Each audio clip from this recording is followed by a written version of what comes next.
shining a beacon on the bazaar.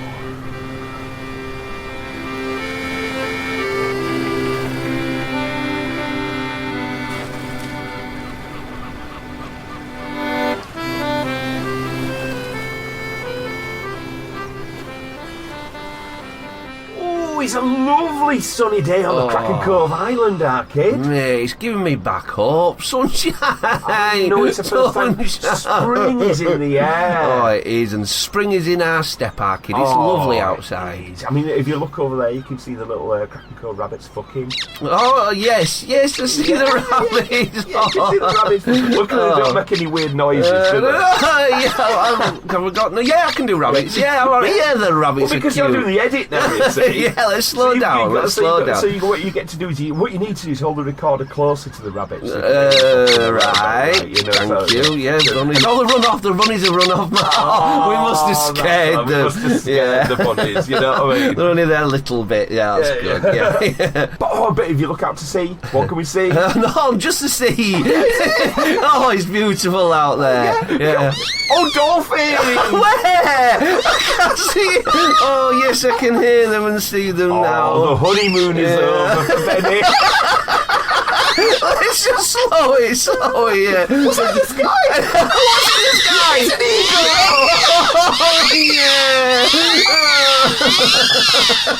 It's one off as well. Oh, they're all flying off, they're all moving away. Oh, yeah, fast. They come in and out fast, those little animals.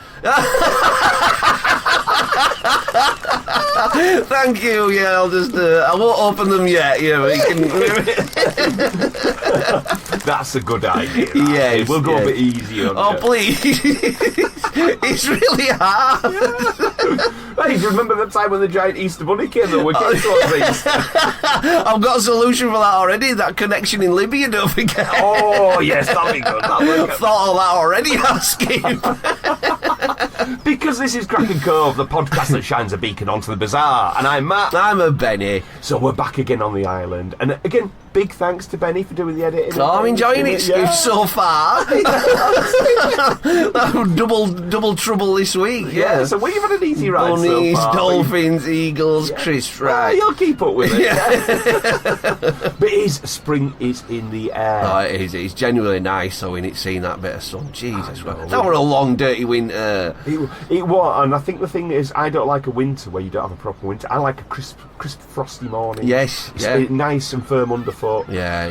That kind of thing. Nice walks. All we've had is mud and sog. Yeah, it was, wasn't it? Just wet, damp, depressing fucking shit. It's been vile. I am only just getting the mud out of the wheel arches of my van. It's just I got. You had a bad run, didn't you? I had a bad run. Yeah, I sunk in mud at Harewood House. Oh my god! And Bert, right, all the places I used to work at before, you know what I mean? Absolute bunch of we won't edit this word out. Where the place I used to work before, you know what I mean? Not a brewery, so if you're listening, lads, alright. But the place I worked before, they were just off, they'd just laugh at you for things like that. So I got stuck in the mud. I'm sat there thinking, this is my home now. I live in a van in the mud in the field, you know what I mean? How do you get out? I just suddenly saw 10 faces appear at the front of the van. Oh, wow. And suddenly they're all going, right, 1, 2, 3, push! Wow. And he just immediately pushed me out. Jesus Christ. Yeah. Good, and if you're really stuck, your foot mats, you in your car. Well, I've actually bought some, I think they're called mud ladders. Nice. So I bought some, I've got them in the van now, we're all prepared with that now. Yeah. I've also got this is very fucking Top Gear. I've also got my little electric pump now. Oh, nice. Right, so I can inflate the tyres. And the joy of being able to do that is, in the mud, deflate your tyres. Yeah, more traction. So that's, I know for next time now, I know how to get out. Oh, so I can. You got muddy as fuck then? I got muddy as fuck, it will play. But all the art stayed dry. Nice. So when there's art's dry, it means I can sell it somewhere else, and when I can sell it somewhere else, we can afford Kraken Cove. Which is nice. Yeah, which is nice, kid. How's it been going with you? Yeah, alright, just same old shit, really. Way of the world on me, I'm alright. I'll just keep kind of like trying to like just dodge dodge past it all. So when's your holiday in Thailand coming up? No, end of May, beginning of June, 3 weeks. 3 weeks, and what we probably have there, we're going to have a little look at, see what we can do. We might try and record a couple of episodes, but we're going to get some reports from I'm going recording. It's that bizarre over there. It's going to be that hellish. It's back to the village. You know, it sounds like you're going to Thailand. Oh, it's beautiful. Some of it will be, some of it'll be just fucking bizarre. Well, I might set you some tasks. I want like a special weird food report. Yes, because snails over there for you. Yeah, the giant snails are over there. Are they? Oh, that's one thing I couldn't eat. I tried it and it just couldn't eat giant snails. It was disgusting. Yeah, well, they were there. How big were they? I mean, like. Wow, do you? That's about you're going up the size of a rugby ball. Yeah, well, it wasn't nearly like that. You know what I mean? And that was shell, and then they had. I mean, it was like a. Is this a land snail or a sea? I don't know where the fuck it was from. It must be land because we were very inland and it was very local food. You always say don't eat seafood when you're too far inland because it's just. Oh yeah, it's travelling that heat so much.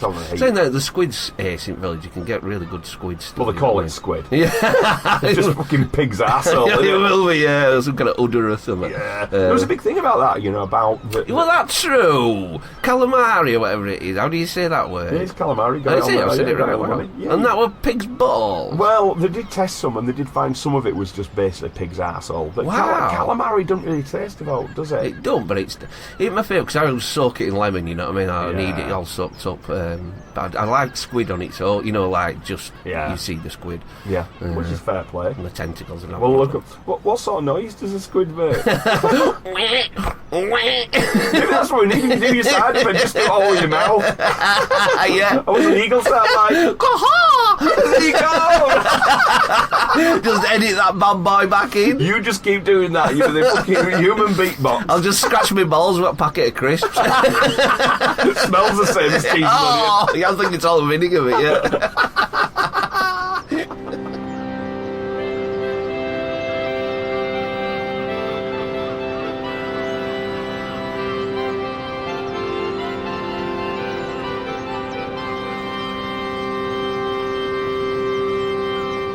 Back a couple of years, our kid. Ooh, back to the previous coverage. Yeah, so it's going to be still coves, still things we've covered. We've got to cover old ground. Nice. Update. Now, it's an update, and I've got to thank Jim for this one. Cheers, Jim. He's a listener. Jim.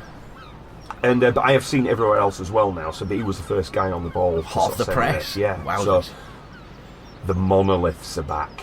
Oh yeah. Someone did send me one as well. Yeah, so Big Ed got us that one. Oh, did he? Yeah, he was cool straight on it. So the Monoliths are back. Now, for those of you who don't know, there was I think it was about 2020. This was happening. Was it? Yeah. Yeah, it was. was. COVID again. When it's time of COVID or something. I can't remember. Yeah, I think they were during COVID as well. It was all happening. So basically, metal monoliths were appearing all over the world. Yeah. And these were like 10-foot tall, sort of triangular, sort of shaped metal sheet monoliths, which were just popping up in the weirdest of places.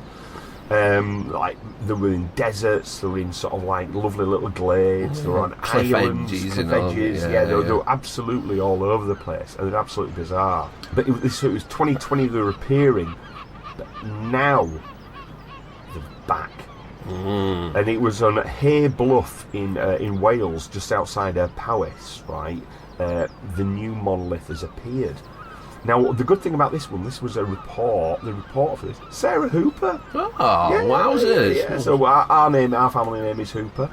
So we've got a fellow Hooper on the case here on this particular one, And it was Richard Haynes who took photographs of the latest sighting while running on Hay Bluff, and he told Wales Online, I went off towards Hay Bluff, towards where the trig point is, so that's the highest point in the area, you know what I mean? And I saw it there, I thought it looked a bit bizarre. And might be a scientific media research thing collecting rainwater, which is a pretty good idea. You might think it's a little scientific instrument of some sort, But then I realised it was too tall and strange for that. Then I went up to it, and it was about 10 feet tall, triangular, and definitely stainless steel. It was hollow, and I imagine pretty light enough for two people to carry up and plant it in the ground. Now, Richard said he runs the route often and never seen the monolith before, and a friend who had been near the spot 2 weeks ago said it wasn't up there then. And he says, I did notice on Google that it's popped up fairly recently, and from what I can gather, it disappears after a couple of days. So it's been there, it's appeared, that's and then good. it's gone. Shit. So that's the weird thing about it. That is really weird. Now this is an interesting little sort of like detail, I think, because I think what's happening is I think that same monolith will appear somewhere else now. God, that's strange. I like that. I ain't heard that bit. I did hear, I don't know if it was him or someone else said that it would, someone had dug into the ground to fit it in. Right, well this is just exactly what I was about to ask you. I've not really read anywhere about how they're fitted in the situation. I did on this one. I don't know if it's the same chap or someone on an extended interview with him or someone else, but he said it would definitely dug into the ground, you know what I mean? Right. So it doesn't just tip over off, you know, like a gust of wind gets it. Right, so it's pretty securely sort of planned. Yeah. Well, the one thing I have worried about is that there's a stone circle, I think it's called the Merry Maidens, and that was in Cornwall, and one of these monoliths appeared there. Right. But the idea is, it is people putting them there. Let's be honest about this, you know what I mean? But people digging on a historic site like that into the ground to bury a metal monolith, not good. It ain't just, especially when you're just going to get impressed, it's there. You're going to guarantee to get impressed, aren't you? So they've been hiking it up mountain, one with a shovel, one with monolith, or just some lonely weirdo. I don't really mind it up that mountain, but not an historical site like that. That's really fucking bad. You can't start fannying around with things like this. And this is something I'm very passionate about. It's because now up on Ilkley Moor, over the last sort of like 10, 15 years, there's one guy who's a stonemason who started carving things like old Celtic symbols into stones, like wild boar and things like this. Now people say, but it's just a modern interpretation of art that's been going on for hundreds of years or thousands of years. My issue is that, 200 years' time, people might find these and sort of say, oh shit, there's a Celtic symbol there. Yeah, exactly. It's muddy in the waters completely. Who are you to be able to draw on stone? It's not right. Yeah, this is it. But there's also lots of opportunities for us to make our marks or modern marks or whatever we want to be doing elsewhere. Yeah. Let's not do it on historic sites. Go buy a rock, go get your own fucking rock. Yeah, that's it. So why I do think perhaps it links into an intrinsic need for humans to leave a mark which they can be remembered by. But let's not try and do it in places where there's already areas of like historic significance. So like a stone circle, don't start digging and putting a metal monolith where there's a stone circle, because you don't know what you're disturbing when you're digging down. Because although these places often have been excavated, more often than not they've not. So you could dig down 2, 3, 4 feet at a stone circle and you could actually smash through something really important. Absolutely. Plus when we went to the 12 Apostles last year, it was fucked, you know what I mean? It was proper trampled, and you can see the thousands of people, and we, passed it. I can't say that word. We participated. Thank you. We were part of it. You know what I mean? We were very careful when we were there, but I was still really aware of how battered it was. You know what I mean? You think, shit. They're delicate, very delicate. These things as well. Everybody's like chiseling onto rocks and that. It used to be there was again at Stonehenge. There was somebody there all the time at Stonehenge selling bits of rock. We're chipping bits off, and you could this was sort of Victorian era all the time, so you could turn up onto this amazing site where you're on your carriage and say, look at this wonderful thing, you know what I mean? After wander around taking sketches and watercolours, collecting wildflowers. And there's a guy there with his hammer and chisel. Want a piece of the rock, sir? Oh my God! Knocking lumps off of it. Absolutely terrible. And there's some really amazing stone circles which have been about. They've gone now. Wow. But the walls in local areas are made up of these things. The Devil's Arrows up in near Boroughbridge, near Ripon area, amazing they are. They're huge. They're the second largest stone. I think I've seen pics of them. Yeah, they're incredible. There used to be 5. But one of the stones was dragged down and used in the building of a bridge over a river nearby. Jesus. So, we've got to care for our local man. We've got to care for the ecosystem they're in. But, keep it nice and wild and lovely. You've got to look after the monuments themselves. You know what I mean? We don't chip stuff off and wear them out or paint on them or fuck about with them, things like that, And we just have to remember these things. Let's not muddy the waters. Absolutely. Especially we're so lucky in England that it's full, it's jam-packed full of stuff, isn't it? Absolutely is. We're really lucky with that. We should really be proud and look after it. Yeah, but but by all means, if you've got a metal monolith to put up somewhere, put it up, because I'm all for more monoliths. Exactly. If it is the aliens doing it, fair play to you lads, but just be careful of our culture. You don't think there could be an alternate use for them? You know what I mean? Like like you could actually. Is it just a stunt? Because I can't think of any way it would be. you could get. Well, they've no technology within them, so they're not like giving off a it's message. It's just fully. There's nothing written on them, so they're not saying a message. There's not been anybody step forward and said, actually, it's fucking Tesla who's doing it, just as some sort of stunt like they push the car. It's just it's like crop circles, isn't it? They're just jumping up bandwagon. Do you know that's a really good comparison? Yeah, true, isn't it? That I've never actually made that comparison. Crop circles are. Yeah, that could be really good. Yeah. So I thought for some years I was like, are they? But apparently they're just man-made, completely man-made, out of the crop circle. Well, a book recommendation time again. Sort of a writer I've mentioned many times before, Ben Myers. Oh yes, yeah. He did a book on crop circle makers. Right. Called The Perfect Golden Circle. Because there is two old timers that are supposed to be. That's what it's about. Is it started them too? Yeah, Doug and Dave. It's fucking weird. I'd only heard about it last week. I was like, oh shit, were these two on the main start of it? And I've not had a chance to read the book yet. It's in my book pile to read. It's The Perfect Golden Circle.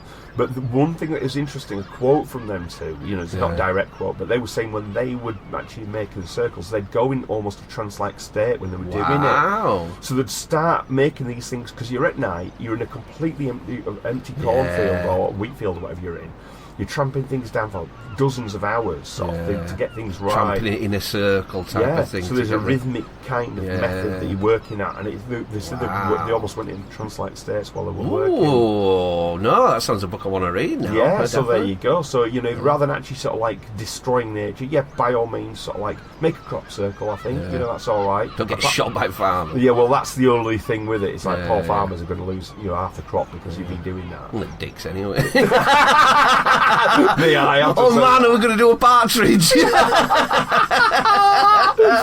have got a little bit of a thing with farmers. I mean? Some are great. I mean, but for example, it's like near us recently. There's a field which people have been walking the dogs in ages and all this sort of stuff. Yeah. And they're recently it's just been fenced off a bit. And on our little local sort of like hate group. Yeah, hate group, a little Facebook. What's up on Facebook hate group? Facebook group. It's this person came on and was sort of saying, oh hi, we're just sort of fencing off these fields now. We own these fields, or we're leasing these fields, so we're just fencing these off now. We're going to be putting horses in this one, and we're going to have some other little wild sort of like wildlife, or not. I don't know what you'd call it, sheep and pigs or chickens or whatever. We're going to be putting these in the other now. So we're not really going to be allowing dog walking in that area then. And we just want to warn people that anybody who is on those fields and let the dogs off leads, they will be shot. Jesus. So they're straight in. I mean, this is a field we're not very rural area. We're in an area where there's houses. This is city. This is city shit with some fields. Semi-rural. Semi-rural. But straight away, they're in with fucking shotguns. Bloody and that's farming for you. You know what I mean? There's all these fields, and the Enclosure Act, which happened, I think it was about 1750 or something like this, you know what I mean? Where they started putting up fences, hedges, walls, all this sort of stuff. They started breaking down the little crop share areas that people were working on, break them all up, these big parcels of land. All the owners were saying, right, you're not allowed, got rid of the right to roam, you're not allowed to roam the fields. And suddenly they were empowered to say, if you walk on this area of land where you've walked and your family have walked for generations upon generations, now if you go where your family have been walking for generations, you'll get shot, or you'll get arrested, or you'll get even fucking deported, because people were actually doing what it turned from just hunting rabbits and birds and things like this. That turned, because it's their land, it turned into poaching. Wow, So it wasn't poaching before, we were just hunting for the pot. That suddenly became poaching, and that then became a deportable offence. Deportable? Where would they send you? Australia. Oh, shit! Yeah, you get sent to places like Australia.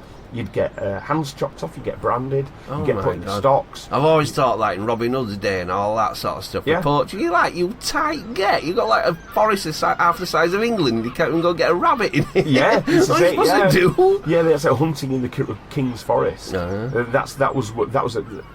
wasn't deported for that, you'd just be hung for that. Jeez. You know, if you were caught taking a king's deer, and the thing is, he didn't need a fucking deer. Exactly, and it'd be full of them back in day, wouldn't it? It'd be absolutely ram-packed full of deer. It's full of deer. You've got a starving family. What are you going to do? Fucking hell, you can feed a village with a deer. So they take a deer. Oh, that's it. You're fucking dead. Fucking Sheriff of Nottingham. What a knobhead.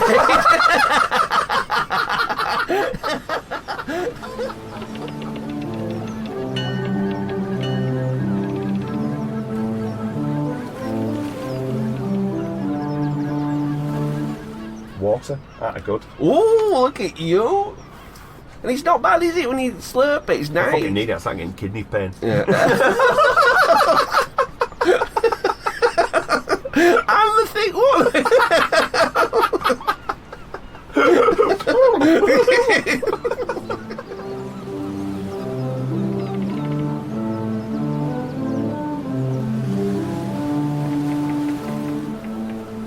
On the subject of wild animals, that came around quite nicely. That one. Oh, you know full cycles. Full cycles. So we've got a story from the Guardian here from James Tapper and Geneva Abdul, and I think she's got a great name. Geneva Abdul. She should write songs or something. Yeah.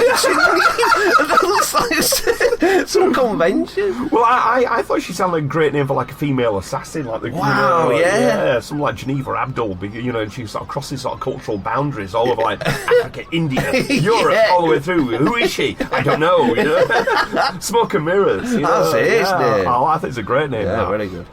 Well, she's investigating an incident at a lovely little Hampshire shop. Right, little village shop, beautiful little village. Nice. You know what I mean? Really, really Sounds nice. interesting already, Yeah, it does, it? yeah.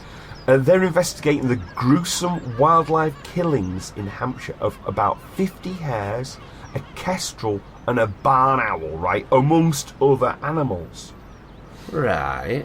What's happened is this little shop, right, early last Friday morning at the Broughton Community Shop, right, the staff have turned up and there's fucking bodies everywhere of just outside dozens the shop. and dozens and I'm going to show you a quick picture. It's not a great picture. Let me get goggles on.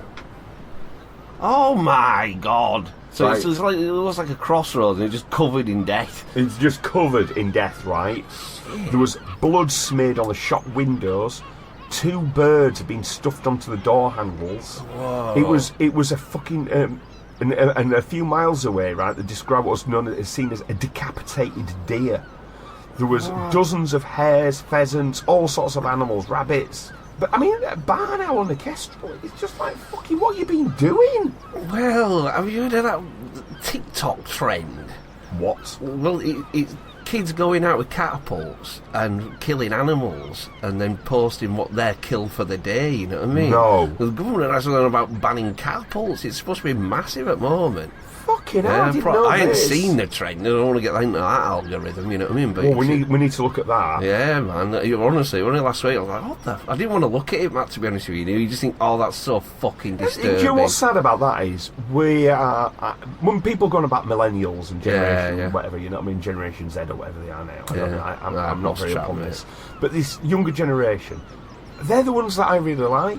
Yeah. You know, full of hope for these people. Yeah, they're a bit more sensitive than a lot of people. Yeah. I think they're just a bit more aware. Yeah. You know, I was talking with a mate of mine, and he were on about when his dad was a soldier in, I forgot when it was abroad, and they when he was it sort of like billeted to wherever they were. They had a pet dog, Oh, nice. a lovely pet dog, and everything like that. You know what I mean, and stuff.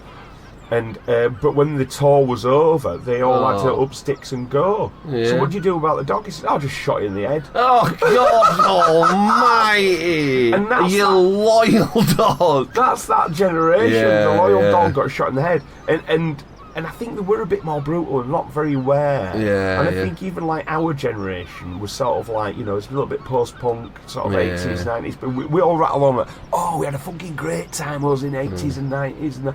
But still everyone was just taking drugs and getting pissed and smoking fags all the time. I mean, a lot of fun, but not really fucking very good for you. Yeah, it is. Whereas this time, I think this next generation are a little bit more aware, they're a little bit more sensitive, they're a bit more sort of like... educated, innit? Because it's all there, isn't it? You can't get away. We That's didn't exactly know a it, lot of yeah. stuff, and now you do know it. So now are they reconnecting with nature by going out with catapults and killing it? I think it's just that dirty urban kid, innit? That dirty little chavvy scrag. little... Kez. Yeah, vaping, gob and catapulting other, you know what I mean? It's all like... God. Oh, it's nasty, innit? Don't be killing wildlife. It's awful, man. I fucking hate it. I don't know. I can't get me... Again, going back to that farming sort of side of things where people go, you know, the rural life, out in the farms. Because I work in a lot of market towns and stuff, you know. Yeah. And their way of connecting with nature is killing it. They are. You know, they've got a big manor house and that. I know this manor house, I know the dude that goes there just to shoot crows. You know what I mean? That's what he does. Like, what are you fucking shooting the crows for? What do you get out of it? But he's doing it like they're a pest or something. Yeah, well, this is the big myth. Yeah. Because people talk, it's like they've always got it in for foxes. Yeah. Oh, foxes are a pest, they'll do this, they'll do that. If they get in amongst all chickens, they'll kill all chickens. Well, I think if you notice what the farmers are doing with chickens now, they've just got these mega sheds of fucking 10 million chickens in mega sheds, and they're pumping hot shit out of the mega sheds into fucking waterways and killing all fish. There's a massive imbalance where you're talking about how dangerous foxes, or a few foxes, when you've actually got mass farming of certain animals, is killing a whole other ecosystem. And it's fucking rotten on the poor little chickens. Oh man, it's a cruel world, Arky. It is a bit, isn't it? Sick. But do you think that scene of death there in front of that shop, do you think is that the kids? Well, let's read a little bit further. Yes. So, Mike Hensman, right, treasurer of the village, said there were hares on the patio, outside the shop, blood on the doors, a raptor and an owl stuffed onto the handles of the shop. What the fuck's a raptor? Is that a dinosaur? Well, no, weirdly enough, a raptor is a bird of prey. Oh, right, any bird of prey. Any bird of prey is a raptor. Oh, God. But the reason why dinosaurs called a raptor is because they are of bird species, almost like a velociraptor. Is that because they've got the same bird and bone structure, the hips, bone structure and balance system. I don't believe any of that shit, but yeah, crack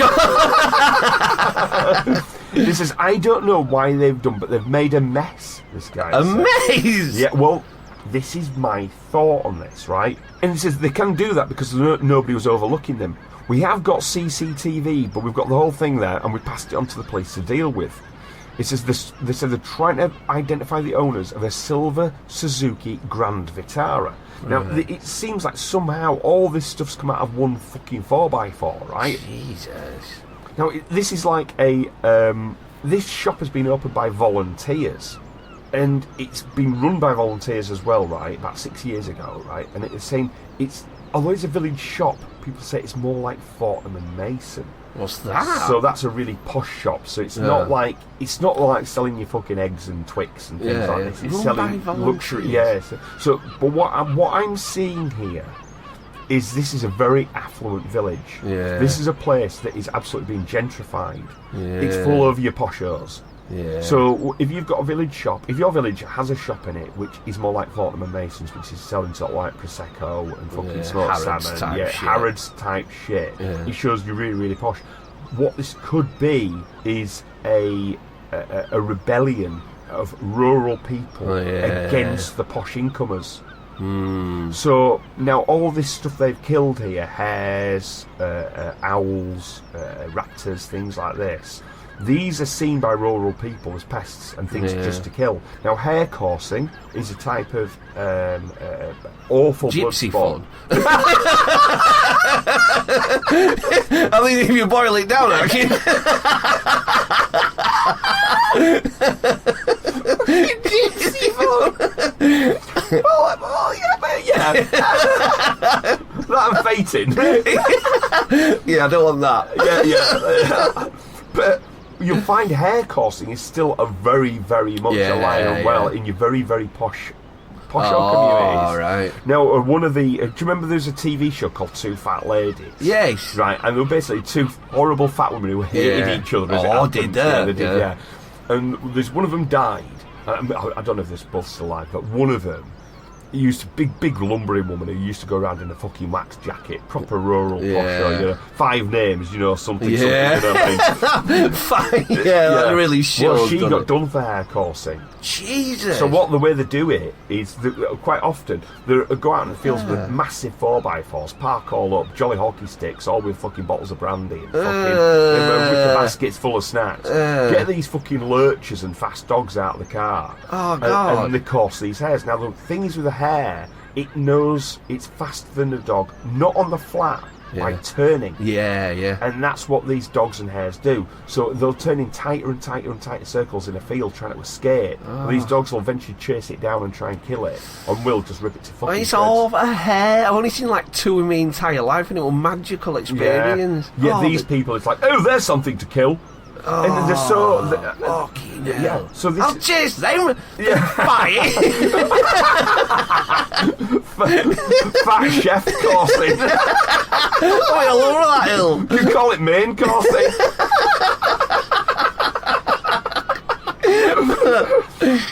But this is the thing. Now, look at the language of the used here. They made a frightful mess. That is insane saying that. A carpet of death. Yeah, all the listeners, death. you went outside of your house now and you just find it littered with the bodies of fucking rabbits, hares, pheasants. What's its rappers, is it? You know what I mean? It's fucking dead animal. That's exactly it. Shit, a mace. Yeah.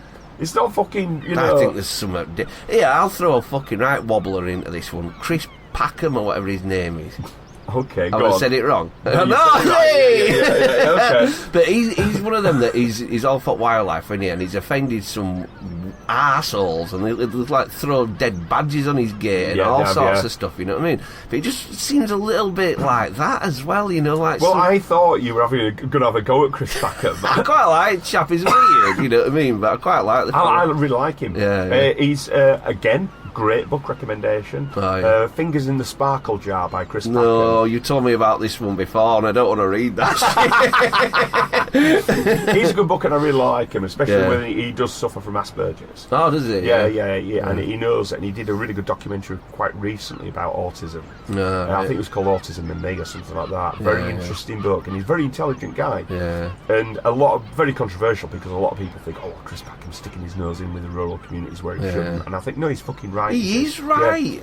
Yeah. Rural communities have to remember they're not isolated from us. We're not town. It's us and them. We're not on different football teams. Their argument constantly is like, oh, well, we're putting the fucking food on your table. Yeah, but we have a right to say how that food is put on the table. Yeah. You're putting your food on your table, right? Yeah. Now, I used to deliver for Morrison's and Ocado.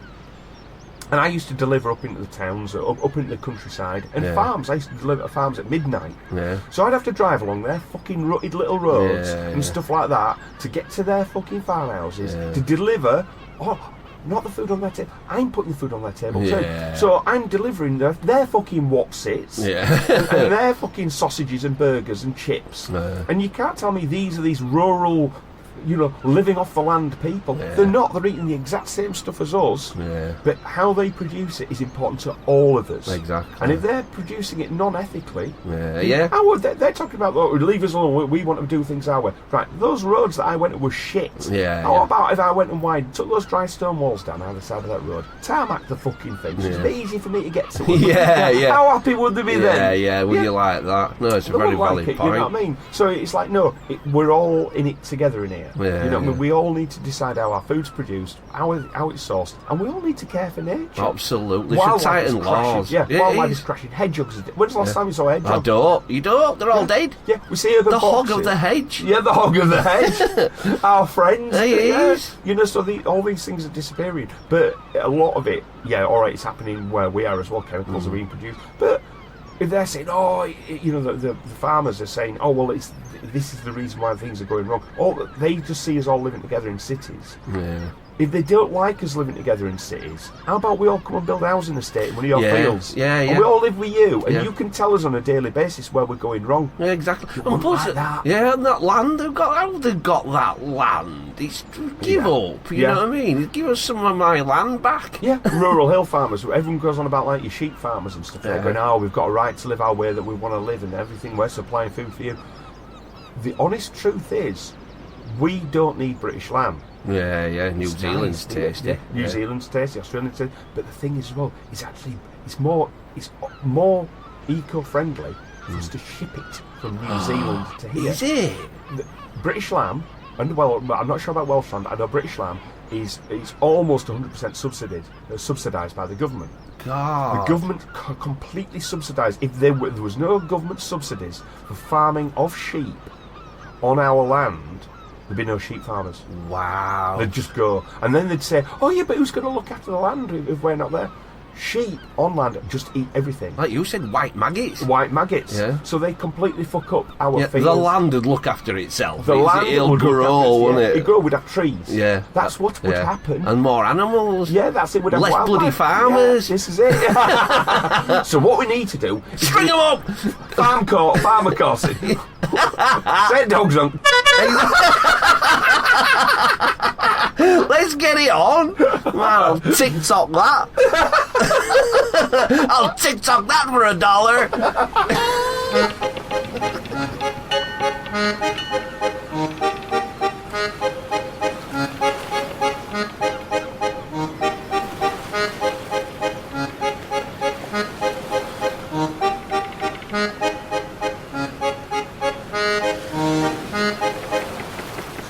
Rely on the younger generations who I aren't hope so. killing things with fucking, you know. Yeah.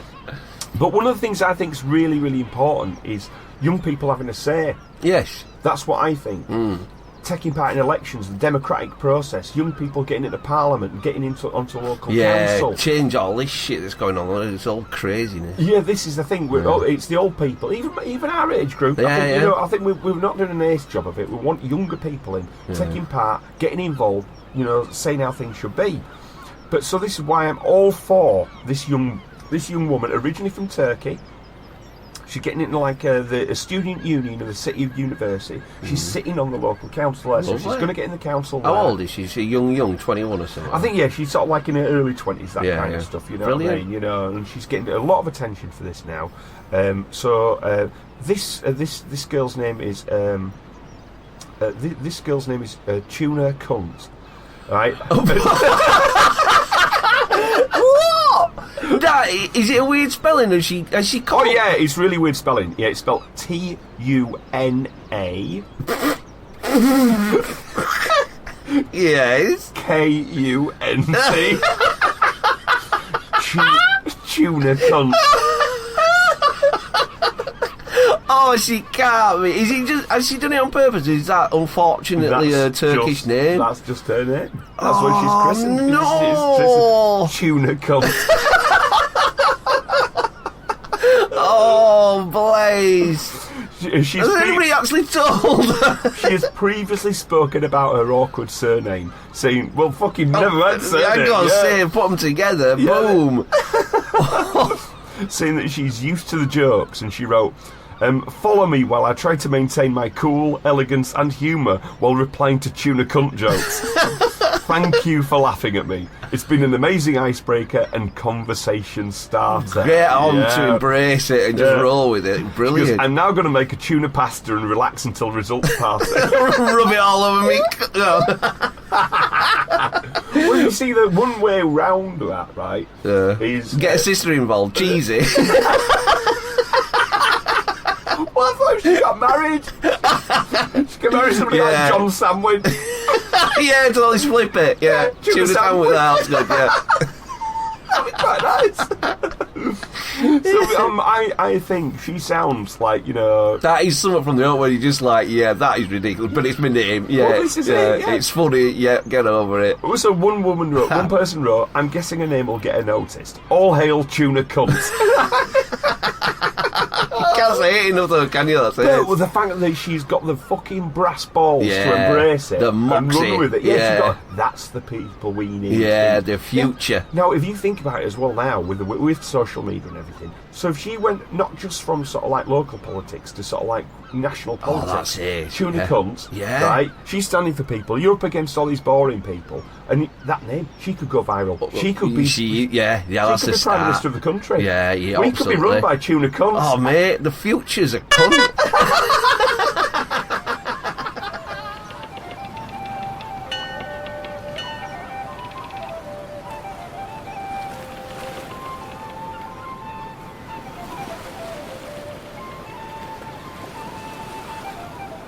So let's stay on the subject of sort of names, you know what I mean? Yes. That's what we need, you know. So we've got a guy called Romano Luca here.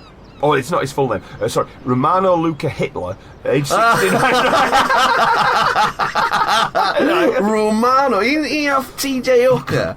It was Romano, wasn't it? Look at you. I was finding it a really funny name. Back to the 80s with Benny a 70s. bit of Shatner, big fat corseted Shatner throwing that sticker bar and that. Oh, that was funny, rolling over bonnet Yeah, exactly, he was so unable to do that job, it was. And Romano, he looked so pretty. He did. He was honestly like going out with him, wasn't it? But do you know what, I get looking back on it now, right? So there's TJ Hooker one car. Romano was his buddy, wasn't he? Right? Yeah.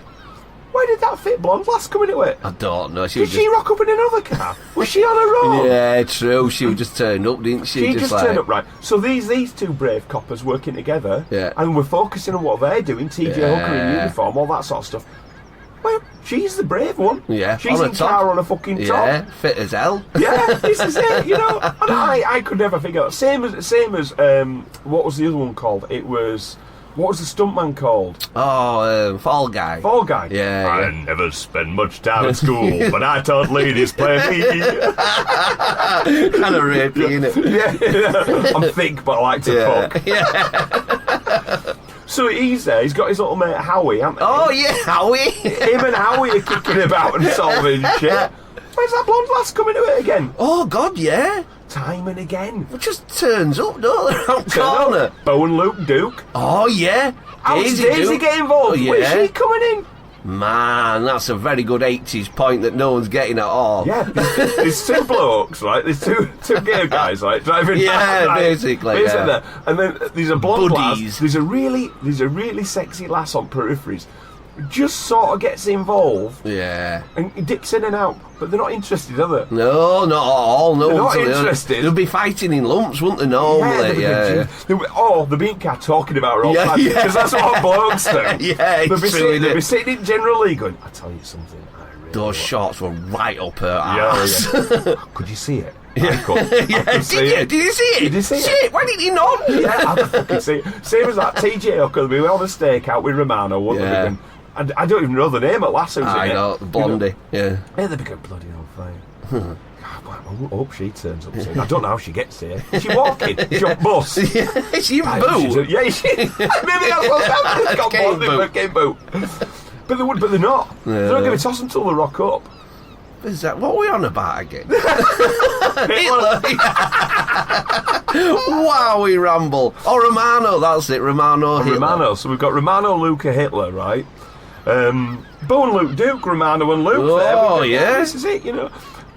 He's Adolf Hitler's last living relative. Oh, God, and he just chose to stick with name He and stuck that. with him. He stuck with it, you know what I mean? You know, sometimes I'm all for styling it out a little bit. Romano? Hitler? Romano, Luke, well, yeah. That's a bit odd, isn't it? Well, it is a little bit odd, you know what I mean? But, you know... Some Brazilian name or whatever it is. No, he's from, I think he's from Leipzig by the looks of things. Oh, no, Görlitz in eastern Germany. So he's German, but you don't know. Romano might be just, you know... Has he got tash? No, he's not got tash. He's not got the tash, you know what I mean? But I sort of sometimes think, you know, that's your name, sometimes you have to style it out. Hitler's the hardest to style out. Yeah. It is, I mean, cunt's bad enough. Yeah, but, you know... Hitler's just another level, innit? Yeah. It is another level, you know what I mean? You've got to kind of... I don't know, you've got to prove yourself a little bit. What do you mean? You can't prove your Hitler name, you know what I mean? You know, maybe even turn it around a little bit. All right, you know give what I mean? instead of take, Yeah, a little bit of that. Anyway, he's been convicted of paedophilia. Oh, I tell you what, there's always one bad apple in there. Yeah. Well, they should have kept an eye on him or anything, but... Well, that's the way I say it. Apparently he says, Romano Luca Hitler, 69, funnily enough. Lives in Görlitz, East Germany. Claims to be related to the Führer through Hitler's father, Alois, right? Right. And he said that Alois had a younger brother whose grandson was his father, so that's a load of fucking messing about. So basically, Hitler's dad had a younger brother, right, who was his dad. Yeah. That's the way it works. So he's sort of like cousin to him or something like that, right? So he says he owns a small garage. He told the news outlet Bild that he believed Hitler was interested in buying his business, but then he realised he actually had his eye on his daughter. Oh. So this is the guy who's sort of got his eye on Hitler and said, fucking this guy's up to no good here, right? He says he lured his daughter to his flat with sweets, bought her clothes, and get this for a fucking boss move, plastic flowers. Ooh. Buying a young girl, plastic flowers, 13-year-old girl, right? So he offered to marry this 69-year-old Hitler. Oh, He's God. offering to marry a 13-year-old girl. Oh. You know, he just... God, that's a depressing. Lured with sweets round to Hitler's flat. Yeah. So apparently he did all that. Then he went for her and kissed her on her neck and cheek. Oh God! He's snuzzling in. No. Hitler's snuzzling in it. Oh, tash all over it. Oh yeah, go. I gotta taste. No, that's it. You know. So I just sort of think.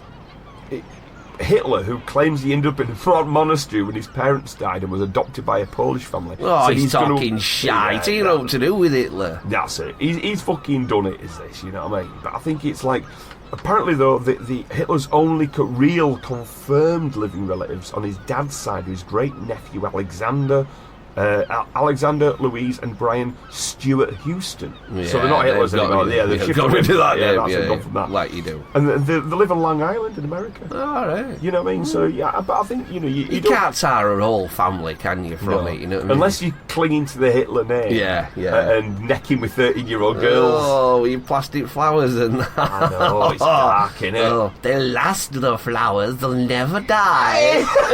All right. Unlike the Jews. All these boiled sweets.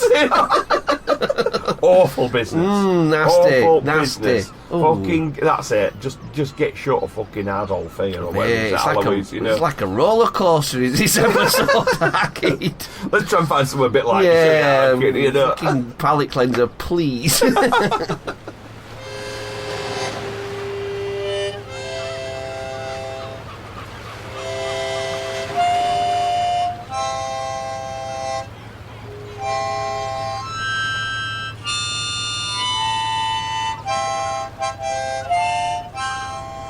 So let's bring it a bit closer to home. Let's go away from Germany and all nasty names. Let's go away from cunts and Hitlers. Right, and let's bring it down to Dewsbury. Oh, they say Dewsbury? What? That's been ridiculous. It's full of news anyway. Yes, Dewsbury. Dewsbury, oh, right. It's bloody horrible. Now, there's a dad here, right, and he's worried, right, that his kids are sort of glued to tablets and sort of like, you know, on sort of like on screens all the time. Yeah. And he sort of thought to himself, no, they need to get back to the roots of playing out, right? So he's been arrested, right? Because he's been taking his kids out playing knock a door run. Oh, this is what we used to do back in the day. What you need to do a bit of door knocking, our kids. Right? God. So this fucking idiot, right? Oh, who can't run? 37-year-old, right, Jamie, who works in the military, right, so he's obviously come home, right, and he's thought, the kids don't, they can't be doing this, what you need to is get out of a bit of fun. So he's fucking taking them out, door knocking. Oh, what a tit. Fucking knock and run. So you're all sitting there and you're sort of like, you know, you're watching a bit of TV, you've had a busy day at work and everything, right, bang, bang, bang, on the door, open door, nobody's there, right. There's this fucking 37-year-old bloke with a couple of kids running away. What a weirdo. In military as well, you think bloody no better. Yeah, this is it. He got arrested. He's got arrested. Yeah, that's it, yeah. And he says, he posted a video on social media with a caption, "If you live in Shawcross, I make no apologies for taking my 6-year-old on a first knock-a-door run. Edge hopping tomorrow." Oh, right. What a Harper can be heard laughing. Yeah, he can be heard laughing in the videos. Or the girl can be heard laughing in the video as her dad knocks on the door and the pair run to make a quick getaway before the door's open. What's it? What? He says, "I just wanted to show everyone that kids can still have fun without having the face stuck in technology. As you can see in the video, she loved it as much as I did. It was well worth the minor inconvenience of someone having to open the door and no one being there. It were really good fun, really." Oh, you're a fucking Joey like you. I can't, you know, I've had it before with school kids, and it's well bloody irritating. If I got my bloody hands on them, I'd have put my foot in their ass. I know, I'm the same. But can you imagine you be chasing them down the street and catch up with this fucking 37-year-old soldier? Oh, shit. Bang, bang, bang, bang. 6-year-old girls laughing at you still. Yeah. I've got a Dewsbury story though. I'm naming and fucking shaming here. Lord Tolson, right? Yeah. His mother bought him a series of underpants on Dewsbury Market in the 90s. Calvin Klein, you know, knockoffs, you know what I mean? That is what he still wears to this very fucking day. Apparently, he said he's going to get some more. He's actually changing. He's wearing 30-year-old underpants. Yes.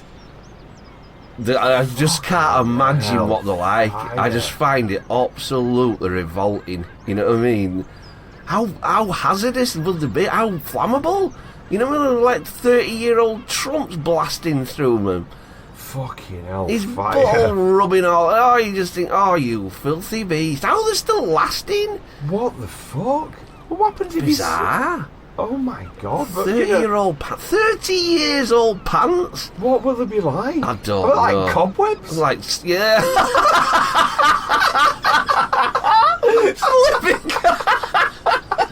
Fucking stinky cobwebs. All you get is elastic round waist, elastic round legs, and no in between. He has to put them on in threes. Like, one, on leg. There's nothing. Little frayed belt with Calvin Klein going down there. Oh, God. Him stood there, hands on it. Well, Quite a fit. absolutely It's nightmarish. disgusting, isn't it? Well, I've got 2 underpants stories. Oh. Yeah. I've got these a mate of mine. Do you remember Loz? Yes, Right, I do. yeah, Loz, right. And I remember with him, right, he was really fucking weird about underpants. All right. And I can remember his granddad died. Yeah. Right, and obviously his mum were absolutely cut up about it. You know, I mean, your granddad's died. Oh, So fuck what off, we man. do? Oh, God. This is what we're doing. We're just nipping over your granddad's, and if there's something that you want to remember him by, you know, like a keepsake or something, well, we're going down and we're all selecting God, something. Jesus. He's gone up fucking stairs on it, you know what I mean? Everyone's like finding like a little knick-knack. Trinkets and or war medals. his whiskey glass or Yeah, something. whiskey glass, a pipe. Yeah, something like yeah, nice little yeah. briar pipe. Can we have his mate. flat cap? Yeah, something like that. A yeah, walking stick, yeah. something A like watch or a that. clock. Yeah. So he's come downstairs like, right, I've got everything I need. All his fucking undies. Oh! And I knew we were going to go there. And everyone's been silent, right? And then going, what have you got your granddad's undies for? He goes, well, I need some undies. Oh, you dirty get. And he's fucking walked out with his granddad's undies, right? Oh, And before that, with his undies, the whole underpants situation with it, his mum was a seamstress. Yeah. So she used to make fucking bespoke clothing and stuff like this for people, you know. And eventually she said, Loz, you need some more underpants. The underpants situation's absolutely appalling, right? And so he says, what, the rate? No. It's saying they're like fucking Tolson's underpants. They're just the fucking elastic note there. They're all falling apart, you know what I mean? I don't know what his granddad's underpants still or something, but he's like, you know, you need some proper underpants. Well, I'm not buying any underpants. She made him. Oh, no, you She ran up a whole batch of a whole full set of underpants for him out of old curtains. Oh, Jesus, no. Yeah. Curtains! Out of old curtains. He's got this big balloony nappy look to him when he's walking around in his Levi's. Think of the patterns.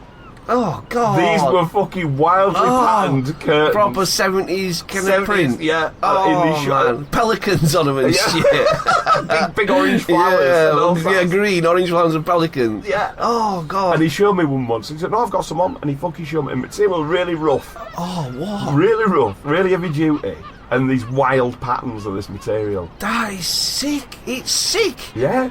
Well, What's going on? You know what's your view on underpants? You've got to be careful with underpants. I just don't wear underpants. You know I go commando. Well, Oh. when we were kids, Yeah. we had a fucking underpant embarrassment. Those brown furry ones that you insisted on wearing. Don't tell them about them. Okay. I won't. Which underpants are, kid? Right. Well, Don't say I've got a trauma about underpants and that's why I don't wear them. it could be. Oh, shit. Right? Because our dear father, right, when he used to work at factory, right, Yeah. get loads of free stuff sometimes, you know what I mean? Alright. And one time, it was like promotional stuff. Yeah, I remember that. Right. You have a little freebies and that, yeah. Good. So, what would happen was, have you ever heard of Search Plant Hire? No. Right, Search Plant Hire is a place where you can hire big scissor lifts, diggers, Oh, right, yeah, things like this for hardcore shit, really yeah. hardcore stuff for sort of like building sites, right? Yeah. And they'd been hiring loads of stuff out, you know, this place. So then one of these reps had come round and says, "Look, we've got a load of promo stuff, you know, but do you want Fucking any?" underpants. A load of them was underpants. Now we were thinking, well, I don't want any of these, but I've got any kid sizes, right? So you got fucking stacks of these, like red, orange, blue, white, loads of different coloured underpants, right? Underpant promotion. Underpant That's promotions. well pedo. Kid Well, it size, was. and they had. Especially they had the logo of Search on the front of these underpants. But they had little funny logos like "Search here for heavy plant." You know what I mean? They had all these little sexualised mottos. In kid size. And they're in kid size. Now that may be when I suddenly stopped wearing underpants. So I can't quite remember all the little mottos that were on them. But I had to get changed at PE in these fucking underpants. No! So I'm back in stood 80s. Yeah, back in 80s. So I'm stood there at a fucking Catholic church at school. With Jimmy Savile PE teacher. Yeah, stood there in my little fucking search here for fucking heavy duty. Heavy tools. Yeah, that's exactly the sort of thing it said. Massive tool, search for massive tools. Vibrating tools. On a fucking 12-year-old boy. Oh no! That's what priest we got. there with peoples and that. Yeah, thinking, this is he's gagging for it. Yeah. Oh, God. I think that's the reason I wasn't molested as a kid in those schools, because I just looked too easy. Yeah, you were pointing it out too much. That little fucker's gagging for it. Yeah, let him gag. I don't want him. I want that kid over at corner who's crying. Yeah, with jam jar glasses. Yeah, that's it. And He's the one I want. He's the one. So there you go, a little bit of underpants fun there. Fucking hell, mind-blowing, our kid. Do you remember where we started with that? No. Something about toucans and fucking Wasn't it? curtains. Knocking on doors. Wasn't it? Yeah. Jesus, what's up with us? Exactly. Let's fucking move on fast. Yeah, quick.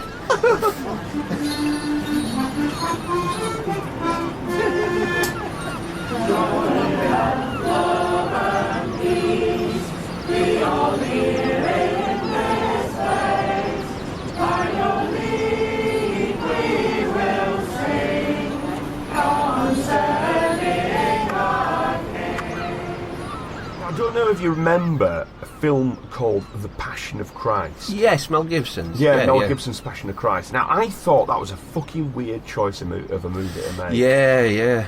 You know, because I all I could think of, he did it for religious reasons. And he made that Never film. seen it actually. I want to see it just for the Judas scene. Yeah, well, what? I think the devil in the desert. So there's a really creepy bit to it. I've seen. Is there? Yeah, there's the devil in the desert, like tempting him or something. Oh, right, that sounds good. And it's really fucking nasty, naked, impish devil thing. You know what I mean? Oh, I'd like to see that. Yeah, I ain't seen it obviously. But actually talking about like a creepy scene sort of thing. You know what I mean? There's a movie that we spoke about, and it's about to come out. Late Night with the Devil. Late Night with the Devil. I've been watching it, thinking, it's soon. Yeah. Is it next week? I don't know what the release date is. It's very, very soon, man. Why don't we have a little trip out? Absolutely, please. Yeah. I need to see release that film. Release dates 10th of March at South by Southwest, 22nd of March, it's 22nd March it's been released in the US.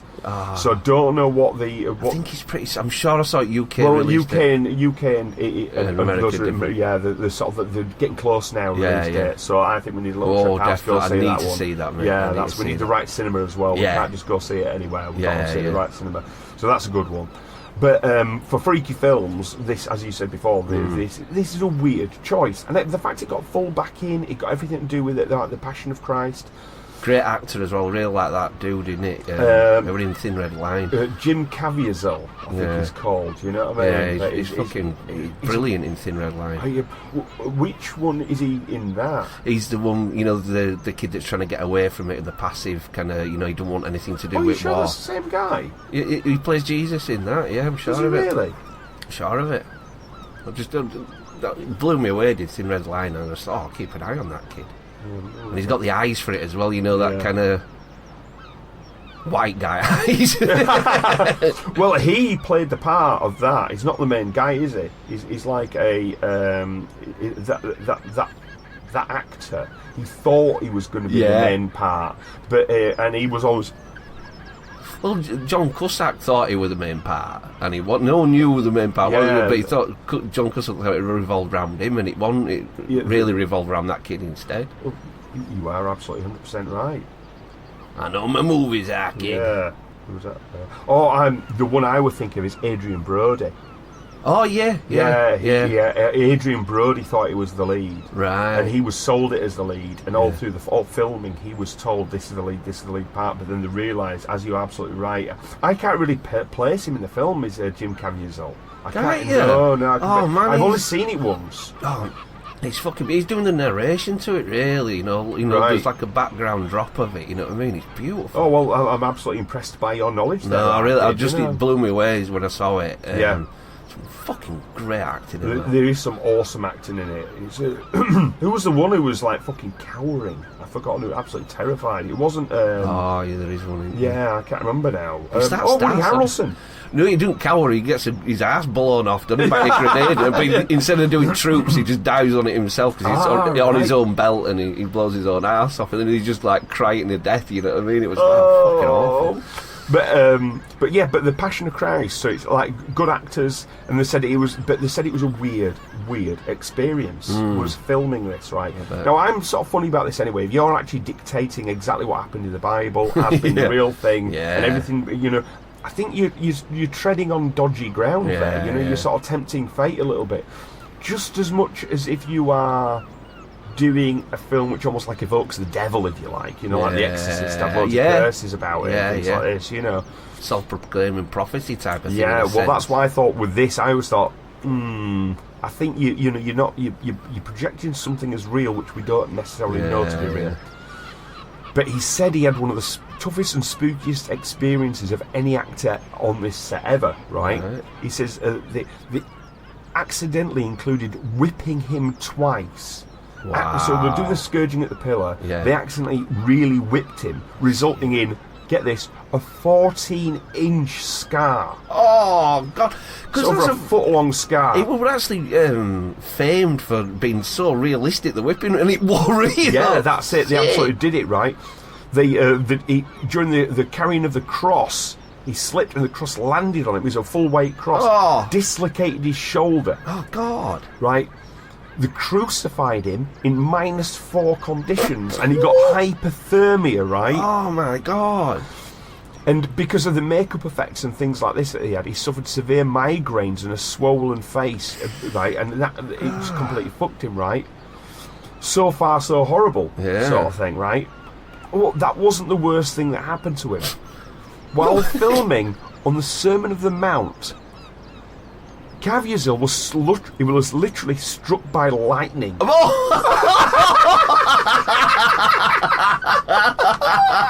Wow. Somehow, other than his hair catching fire, he miraculously survived unharmed.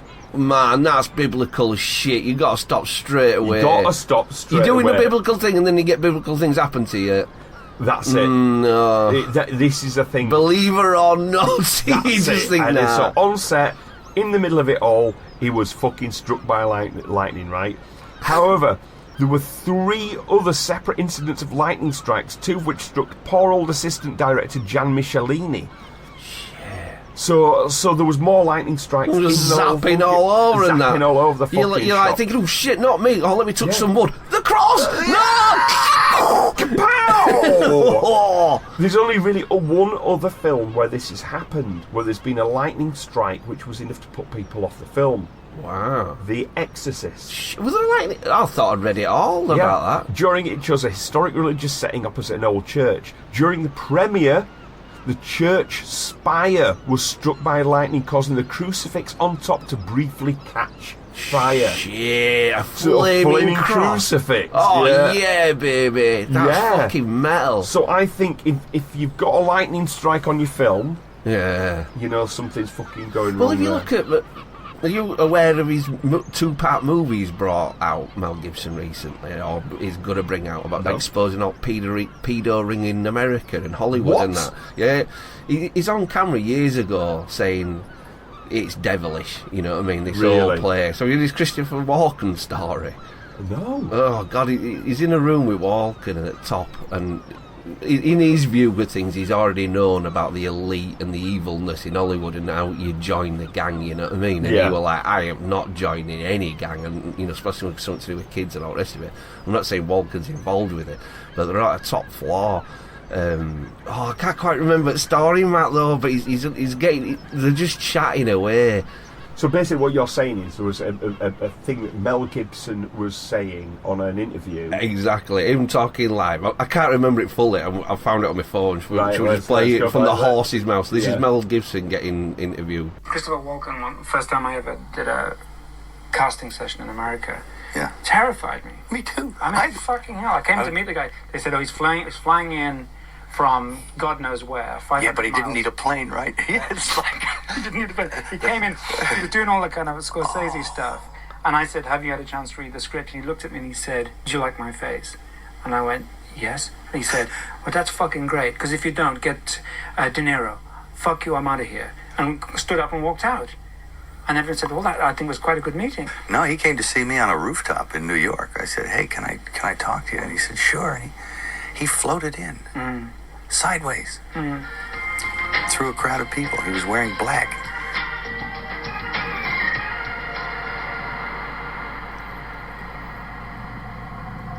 And it was like one of those old vampire movies where they don't walk, but they glide. And he was a dancer, so he has he's very,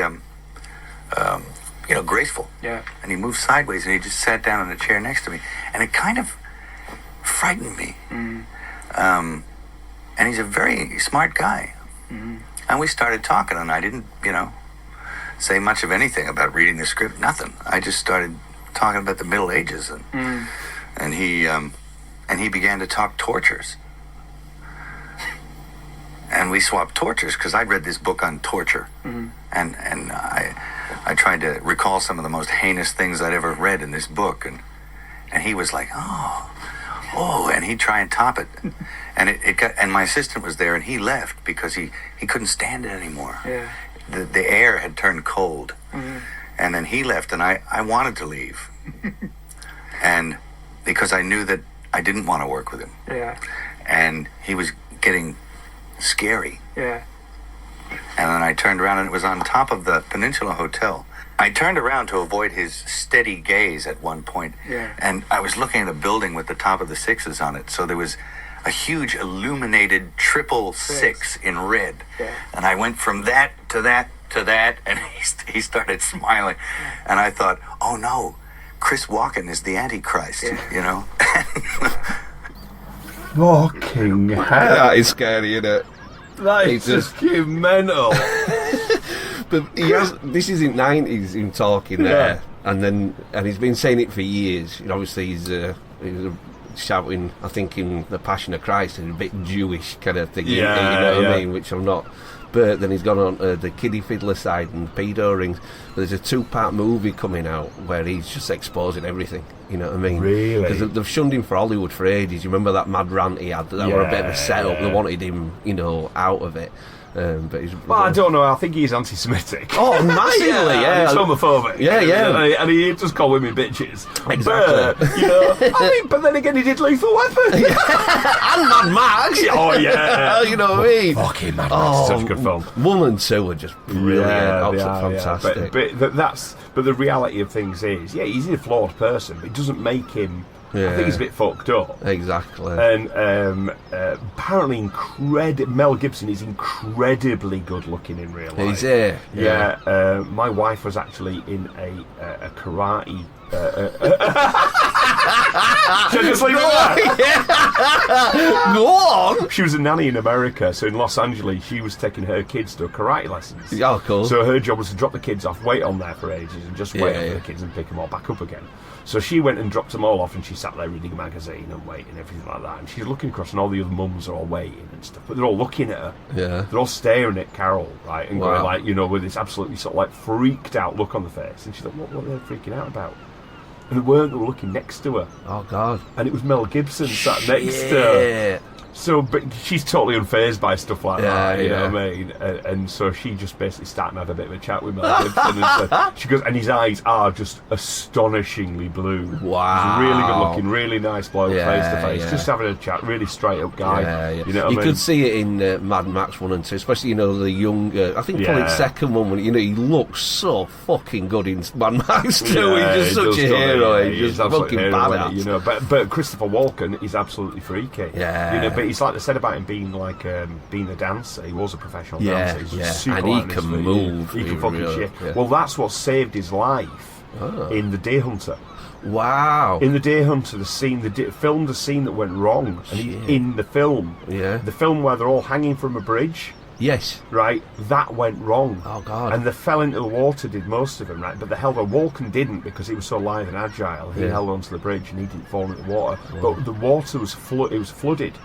And there was they said there was trees in it, there were rocks in it, there was all sorts of debris that was just ready to smash him to pieces and Oh kill him. But my they God. only just survived. But Walken didn't fall because he had the So strength. nimble and- yeah. And of course he was the first choice for Han Solo. Yeah, you're right. Yeah, so he was That's a weird slick, character. Yeah. But the other thing with Christopher Walken is he should have been arrested for murder. What? And he dodged the bullet. Yeah, Because- Mel's right. Yeah, because I don't know, but do you know the lead part in Rosemary's Baby is Natalie Wood? Is it? No, it's someone else. 1 second. So the actress Natalie Wood, Yeah. right? She was actually the main part in Brainstorm. Oh no, I've seen Movie that. Brainstorm. That's good. She's been in.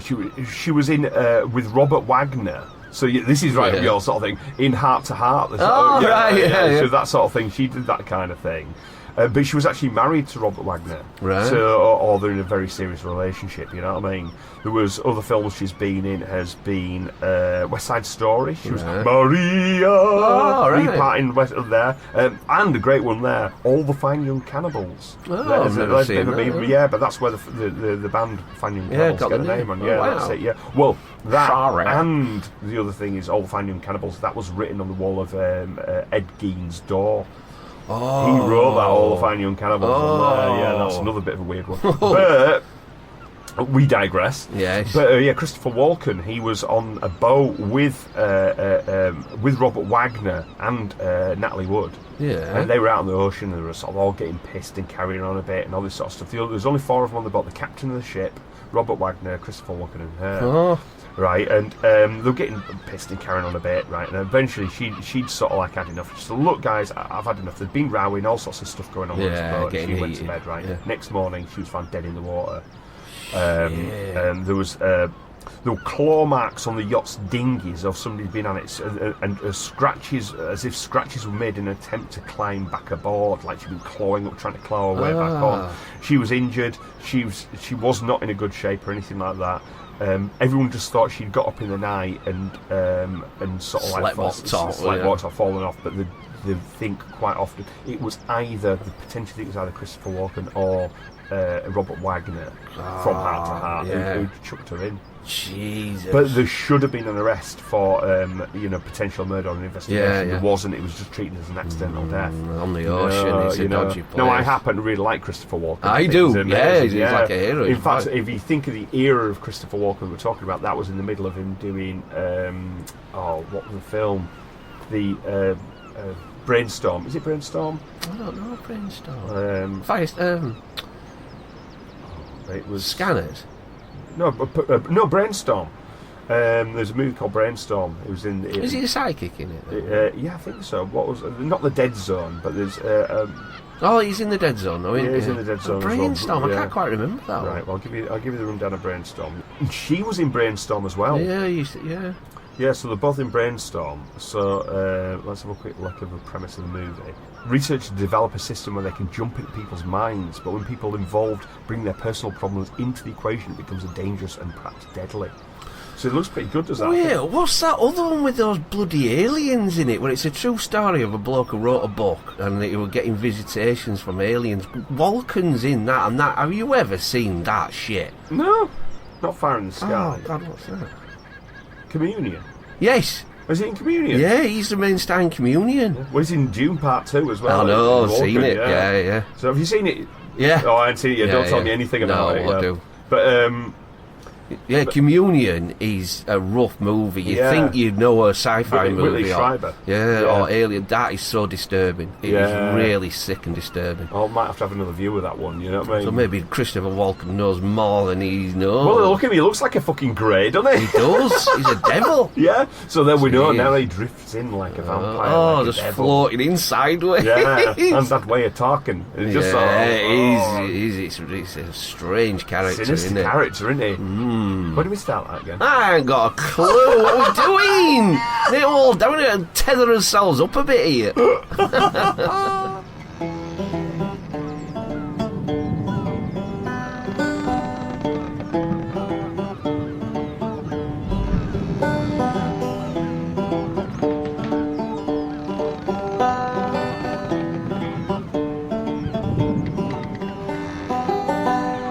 Let's rein it in a bit, kid, and say it's that time. I think it is that time already. Jeez, wowzers. Are we on drugs? I don't know, it feels like it. What's in that water you've been fucking slurping? Pure vodka or something? No.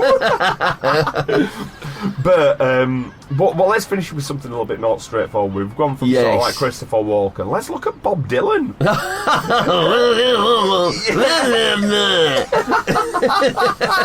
The dulcet tones of Dylan. He has done a couple of good albums. Right, so it's like they're basically talking like this is an interview, and all this is going to be is a quote from Bob Dylan. Yeah. Right, a Bob Dylan quote, pure quote, and this is what a quote he gave to Playboy for an interview. And of course, Playboy back in the day used to do some. That's what people always used to say. Oh, I only buy it for the articles. Yeah, but they did have some really fucking good journalism. Yeah, in the day, you know I've what I mean? read the past ones from it. Yeah. But one of their main questions was, what was it a mistake or not? What made you go down the rock and roll route rather than sticking with the country route? Yeah, so when it went electric, because it went up massive that's they call it fucking... Judas and all sorts, you know what I mean? So it's like, that's basically says. So what made you decide to go down the rock and roll route? Dylan's response was carelessness. I lost my one true love. I started drinking. The first thing I know, I'm in a card game. Then I'm in a crap game. I wake up in a pool hall. Then this big Mexican lady drags me off the table and takes me to Philadelphia. She leaves me alone in her house and it burns down. I wind up in Phoenix. I get a job as a Chinaman. I start working in a dime store and move in with a 13-year-old girl. Then this big Mexican lady from Philadelphia comes in and burns the house down. I go to Dallas. I get a job as a before in Charles Atlas before and after ad. What? I move in with a delivery boy who can cook fantastic chili and hot dogs. Then this 13-year-old girl from Phoenix comes and burns the house down. The delivery boy, he ain't so mild. He gives her the knife and the next thing I know I'm in Omaha. It's so cold there. By this time I'm robbing my own bicycles and frying my own fish. I stumble onto some luck and get a job as a carburetor out at the hot rod races every Thursday night. I move in with a high school teacher who also does some plumbing on the side, who ain't much to look at, but who's built a special kind of refrigerator that can turn newspaper into lettuce. Everything's going good until that delivery boy shows up and tries to knife me. Needless to say, he burned the house down and I hit the road. The first guy that picked me up asked me if I wanted to be a star. What could I say?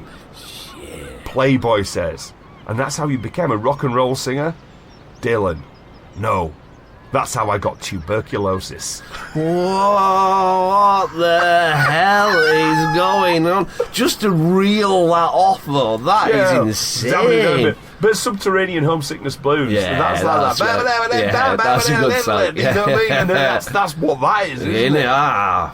Because I think that's fridge. Yeah, I think that's just about. I mean, I love like a Rolling Stone and everything. Yeah. But I think Subterranean Homesickness Blues. That's the best song he's done. Yeah. Because that's him, and that's his almost like rapping style of going through, rattling through, in that freewheeling kind of way of his. Yeah. You know, and that's what that quote is. Just amazing. That is amazing. A little bit of slice of fun there. It is, and we can't get away from that. He's drifted enough for all of us there. It's actually tamed us. It has tamed. So you think we talk shit? Look at Dylan. Look at Bobby D. Yeah, he's beating us all. The thought he said that. He could have said fucking anything. The mumbling old fuck. cracker. It might be doing a fucking bread recipe. So again, I have no idea what that says. I'll just write down what I think it Latest sounds like. newspaper, right? Yeah. Who turned up again? Newspaper boy with the dead. Oh, let's get the hell out of here, Skip. Yeah. Oh, look out for that seal! That'll cost me £1 cheers, Skip. So, it's a big bye-bye from Matt. He's a big bye from Benny. Take care, guys.